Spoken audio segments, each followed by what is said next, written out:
হাঁটুর উপরে কাপড় থাকা অজু হবে কিনা, ওয়াশরুমে গিয়ে ব্রাশ করা যাবে কিনা, কলম বা বই খাতা ভুলে পা লাগলে তা সালাম করে এটা কি ঠিক? পিরিয়ড অবস্থায় আপন মৃত ব্যক্তিকে দেখতে পারবো?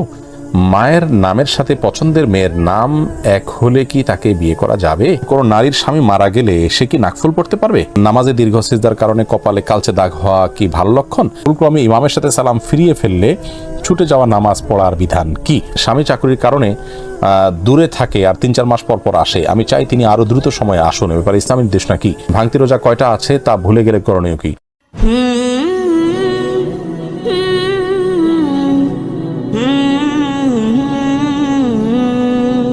আবির হোসেন লিখেছেন, হাঁটুর উপরে কাপড় থাকা অজু হবে কিনা? অজু হয়ে যাবে, কিন্তু হাঁটুর উপরে কাপড় তোলা অন্যদের সামনে এটা না জায়েজ, একাকি থাকলে সেটি জায়েজ আছে। কে কাউসার আহমেদ লিখেছেন, ওয়াশরুমে গিয়ে ব্রাশ করা যাবে কিনা? যাবে, কোনো অসুবিধা নেই। আরশি আজম লিখেছেন, কলম বা বই খাতা ভুলে পা লাগলে তা সালাম করে এটা কি ঠিক? না, সালাম করতে হবে এমন কোনো কথা নেই, তবে শিক্ষা সামগ্রীর প্রতি সম্মান শ্রদ্ধা থাকা উচিত, সেগুলোর প্রতি অসম্মান না হয় ইচ্ছাকৃতভাবে সেটা চেষ্টা করা উচিত। বলে লেগেছে তাতে কোনো অসুবিধা নেই।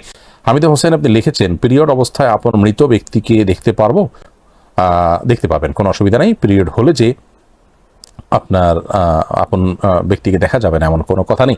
রায়হান কবির লিখেছেন, মায়ের নামের সাথে পছন্দের মেয়ের নাম এক হলে কি তাকে বিয়ে করা যাবে? মায়ের নামের সাথে পছন্দের মেয়ের নাম এক হলে তাকে বিয়ে করা যাবে, কোনো অসুবিধা নেই।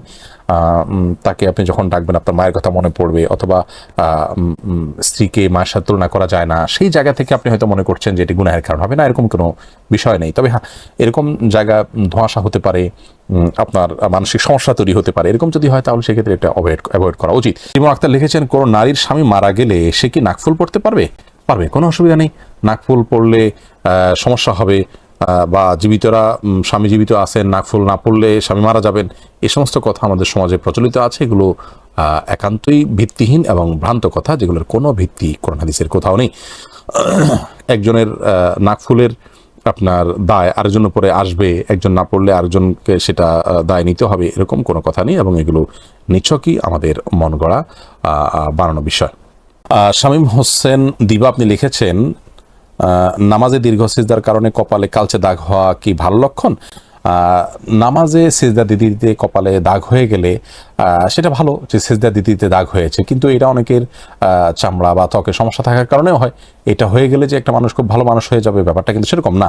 আমরা অনেকে মনে করি যে নামাজে বোধ হয় পড়তে পড়তে কপালে দাগ হয়ে গেলে সে লোক জান্নাতি, এবং এটাকে আমরা অনেকে অনেক বড় কিছু মনে করি। এরকম কোরআন হাদিসে কোনো ভিত্তি, কিন্তু এরকম কোনো কথা বলা হয়নি, এরকম এর কোনো ভিত্তি কোরআন হাদিসে নেই। তবে হ্যাঁ, ইবাদত করতে করতে তার কোনো আলামত বা ছাপ ব্যক্তির উপরে পড়ে যাওয়া, এটা তো ভালো, আলহামদুলিল্লাহ, কিন্তু এর মানে এই নয় যে এটা ইবাদতের কারণে হয়েছে। এটা শারীরিক কোনো সমস্যার কারণে, তার ত্বকের সমস্যার কারণে হতে পারে। আর এটা হলেই যে সে ভালো মানুষ হয়ে যাবে, আর না হলে সে ভালো ইবাদত গুজার না, ব্যাপারটা সেরকম না। এরকম যোগ বিয়োগ করার কোনো সুযোগ নেই।